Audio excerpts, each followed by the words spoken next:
ప్రస్తుతమైతే ఏది క్రిందసారి తెలుగుదేశం పార్టీ ఓటమి పాలైనా తమకున్నటువంటి ముగ్గురు సభ్యులతో కేంద్రంలో ఉన్న మోడీ సర్కార్కి మద్దతు ఇచ్చింది. ఓ పక్కన వైసీపీ మద్దతు ఇచ్చేది, తెలుగుదేశం మద్దతు ఇచ్చింది. అప్పుడే ఒక టాక్ వచ్చింది, గుజరాత్లో కూడా సాధ్యం కాంది, ఇక్కడ సాధ్యమైంది. గుజరాత్లో వాళ్ళే గెలుచుకున్నారు బీజేపీ వాళ్ళు, ఇక్కడ ఏ ఒక్క సీటు గెలవకుండానే 25కి వాళ్ళకి మద్దతు ఉంటుంది.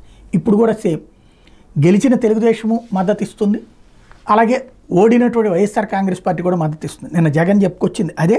పార్లమెంట్లో ఎన్డీఏ అయినా ఇంకెవరైనా అంశాల వారీగానే మన మద్దతు ఉంటుంది, పార్టీ విధి విధానాల ప్రకారం ఎంపీలు ముందుకు సాగాలని వైకాపా ఎంపీలకు ఆ పార్టీ అధ్యక్షుడు జగన్ స్పష్టం చేశారు. రాజ్యసభలో 11, లోక్సభలో 4, మొత్తంగా పార్లమెంట్లో మనకి 15 మంది ఎంపీలు ఉన్నారు. తెలుగుదేశం పార్టీ ఎంపీలు 16 మంది. అందువల్ల మన పార్టీ కూడా చాలా బలమైందే, మనల్ని ఎవరూ ఏం చేయలేరు, మనం ధైర్యంగా ఉండి ప్రజల తరపున పోరాడాలని చెప్పారు. శుక్రవారం తన క్యాంప్ కార్యాలయం నిర్వహించిన వైకాపా పార్లమెంటరీ పార్టీ సమావేశంలో ఈ విషయాన్ని గుర్తు చేశారు. అంటే ఒక రకంగా మద్దతు ఇస్తున్నామని పరోక్షంగా ప్రకటించడం.